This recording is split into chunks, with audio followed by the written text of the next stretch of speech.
বছর ধরে হচ্ছে এটা আপনাদের? আমাদের এটা চলছে আজকে 38 বছর। 38 বছর মানে কটা প্রজন্ম হচ্ছে এটা দিয়ে? এটা দিয়ে দুটো চলছে, আমার বাবা করতো, বাবার পরে এখন আমি ধরেছি। আচ্ছা আচ্ছা, কি নাম আপনার? আমার নাম অশোক সাহা, বাবার নাম ছিল রাসমোহন সাহা। সময়ের সাথে সাথে বেড়েছে এই মেলার কায়ে কলেবর। তার কারণেই বিভিন্ন জায়গা থেকে এই পরিবারের আহ্বানে আয়োজনে আসেন এখানে শয়ে শয়ে মানুষ প্রতি বছর বৈশাখ মাসে, যাকে স্থানীয় ভাষায় বলা হচ্ছে কাল বৈশাখী চড়ক মেলা। কৃষ্ণনগরের একদম প্রত্যন্ত এলাকা কালীনগর গভর্নমেন্ট কলোনির মাঠে প্রত্যেক বছরে কাল বৈশাখী উপলক্ষে 3 দিন ধরে চড়ক অনুষ্ঠান অনুষ্ঠিত হয়। আচ্ছা, আমরা তো চৈত্র মাসের গাজনের শেষে আমরা দেখতে পাই যে চড়ক হচ্ছে, তো এখন তো চৈত্র মাস গিয়েছে, এসেছে বৈশাখ।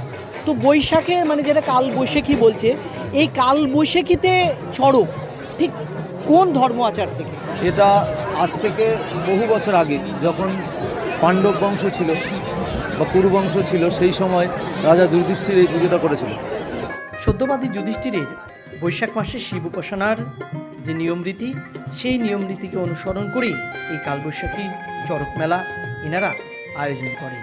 এই চড়ক অনুষ্ঠানে একটা মেলার ক্ষেত্রে যা যা দরকার, যেরকম বৈশিষ্ট্য আমরা মেলাতে খুঁজে পাই, এখানে কিন্তু তার ব্যতিক্রমী কিছু নেই।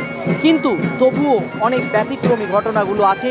যে সমস্ত ব্যতিক্রমী ঘটনাগুলো দিয়েই আমি আপনাদের জন্য এই ভিডিওটা বানাচ্ছি। আমি আপনাদেরকে অনুরোধ করব গোটা ভিডিওটা থাকবেন, তাহলে এই মেলাতে কি কি ব্যতিক্রমী ঘটনাগুলো রয়েছে সেগুলো আপনারা নিজে চোখে দেখতে পাবেন। এই কালবৈশাখী চড়কের প্রথম দিন সকালবেলা থেকেই এলাকার মানুষ আনন্দে মেতে ওঠেন উৎসবের মতোই। প্রথম দিন সকালবেলাতে নিকটস্থ পুকুর, যে পুকুরে সারা বছর ধরে সেই চড়ক গাছ চোবানো থাকে, সেখানে গিয়ে ঢাক ঢোল পিটিয়ে পূজা অর্চনা করে গভীর জল থেকে সেই চড়ক গাছ তোলেন সন্ন্যাসীরা। তারপর সেটাকে ভক্তি সহকারে পূজা অর্চনা করার পর নিয়ে যায় মেলা মাঠে। সেই মেলা মাঠে নিয়ে যাওয়ার পরে তাকে একদম দেবতার আসনে বসিয়ে আবার পুজো করে তার গায়ে কাপড় চড়িয়ে তাকে মাটিতে পোতা হয়। এই চড়ক গাছে 3 দিন ধরে 3 জন ব্যক্তি ঘোরেন। প্রত্যেকে মনের শক্তি যেন অন্তরে শিব অবস্থান করছেন, সেই অনুভূতি থেকেই তারা এই চড়ক গাছে ঘোরার শক্তিটা অর্জন করেন। কত বছর ধরে ঘুরছো তুমি এই চড়ক গাছে? 8 বছর ধরে। আচ্ছা, তুমি যখন ঘোরো, তোমার মধ্যে থেকে কি শক্তি কাজ করে যে তুমি এই শূন্যে নিজে নিজে ঘুরতে পারছো, যেখানে গিয়ে এক প্রকার ভয়কে তুমি জয় করছো? ঠিক কি শক্তির জন্য এটা হয়? সত্যি এটা ওই বৈশাখের 4 তারিখে আসলে ঘুরতে ইচ্ছা করে। মানে ভেতর থেকে কি আলাদা কোনো শক্তি কাজ করে না? মনের যে জোর, সেই জোরটা নিয়ে কাজ করে? মনে জোর করে। আচ্ছা আচ্ছা, মনের জোরটা নিয়ে যে আমি পারবো এইটাতেই পারো। কি নাম তোমার? আচ্ছা, এমনি কাজ টাজ তো কিছু করা হয়? ভালো থাকবে।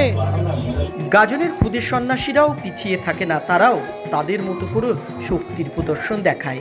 যেমন এই খুদের সন্ন্যাসীকে দেখা গেল শক্ত ধারালো দায়ের উপরে দাঁড়িয়ে থাকতে।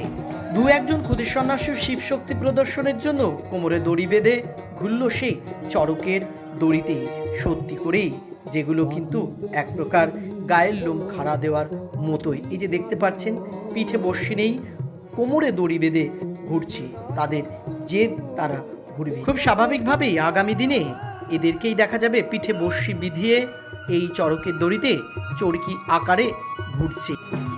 3 দিন ধরে চড়কের পাশাপাশি পূজা অর্চনা করা হয় এই রক্ষাকালী মায়ের। এই পুজোতে রয়েছে এক মৌলিক দর্শন, অর্থাৎ যা সাধারণত অন্য বিগ্রহে চোখে পড়ে না। এই কালী মায়ের পদতলে যে শিব দেওয়া হয়েছে তা একেবারে সাধারণ মানুষের রূপে। না আছে জটা, না আছে ঝোলাদাড়ি, না আছে বাকছাল, নেই তার মাথার কাছে ফণীও। এইরকম একাধিক ঐশ্বরিক মৌলিক দর্শন নিয়ে বছরের পর বছর পালিত হচ্ছে এই চড়ক মেলা। তবে 3 দিন ধরে গোড়া থেকে এই চড়ক মেলা পালিত হয়ে আসছে না। আমাদের আজ থেকে 25 বছর আগে একবার এই চরক আমরা ঘোরাতে গিয়ে সেই দিন চরম মানে বৃষ্টি প্রাকৃতিক দুর্যোগের ফলে আমাদের একটা মানে মর্মান্তিক একটা ঘটনা ঘটে যায় এখানে। সেই ঘটে যাওয়ার ফলে যার পিঠে বড়শি ফোটানো হয় সে না ঘুরেই বাড়ি চলে যেতে হয়। আচ্ছা আচ্ছা পরবর্তী দিনে সে আবার এসে বলে যে আমি কালকে যখন ঘুরলাম না তাহলে আমাকে ঘোরাতেই হবে। আচ্ছা, সেই হিসাব করে তাকে আবার পরবর্তী দিনে ঘোরানো হয়। তারপর থেকে এই 3 দিন শুরু হলো আমাদের এই অনুষ্ঠান। একদিন অনুষ্ঠানটি হয়ে গেলে হয়তো এত মানুষের সমাগম হতো না, এত দোকানপাট বসে একটা রোজগারের রাস্তাও তৈরি হতো না।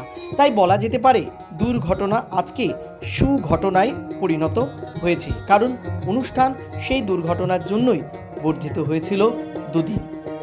শুনতেই পারলেন ভিউয়ার্স, যিনি এই মেলার উদ্যোক্তা রয়েছেন তিনি বললেন যে এই মেলাটা তাদের 38 বছর ধরে পালিত হচ্ছে। 38 বছর ধরে পালিত হচ্ছে। আজকে তার বাবা প্রয়াত হয়েছে, তিনি সুযোগ্য পুত্র হিসেবে এই মেলাটার আয়োজন করে চলেছে। এই মেলা দেখে ঘুরে যে কথাটা বলতে হয় ভিউয়ার্স, সেটা হচ্ছে মানুষ অন্য মানুষদেরকে টেনে নিয়ে আসে তার কৃতিত্বের মধ্যে দিয়ে। হ্যাঁ, তিনি সে কাজটা করে চলেছেন। বাবার ফেলে যাওয়া কাজকে তিনি নিজের শক্ত কাঁধের উপরে তুলে নিয়ে যাচ্ছেন। আর তার আয়োজনকে জুড়ে বিভিন্ন জায়গা থেকে বিভিন্ন সময়ে আসছেন বিভিন্ন রকমের মানুষজন। আর মানুষ ছাড়া তো আর মিলন উৎসব হয় না, মানুষকে বাদ দিয়ে তো কোনো কিছু হয় না। তাই মানুষ যদি কোনো কিছুতে আসে তাহলে সেই জিনিসটা, সেই আয়োজনটা সার্থক হয়, তাই কিনা ভিউয়ার? আপনাদের কাছে অনুরোধ থাকবে প্রত্যেকটা ভিডিও যেভাবে দেখছেন এই ভিডিওটাও দেখবেন, লাইক কমেন্ট শেয়ার করে আমাকে এগিয়ে যেতে সাহায্য করবেন। আপনাদের কোনো রকম ফিডব্যাক ছাড়া, কোনো রকম সহযোগিতা ছাড়া কোনো প্রমোশন করা সম্ভব নয়। সুতরাং আপনাদের কাছে অনুরোধ থাকবে আমাকে এগিয়ে যাওয়ার জন্য লাইক কমেন্ট শেয়ার করবেন। দেখা হবে কোনো একটা ভিডিওতে আবার নেক্সট টাইমে। ততক্ষণ ব্যস্ত থাকুন আপনারা আপনাদের উন্নতির কাজে, আমি ব্যস্ত থাকি আরও একটা ভিডিও বানাতে। ভালো থাকবেন, স্বাস্থ্যের প্রতি খেয়াল রাখবেন।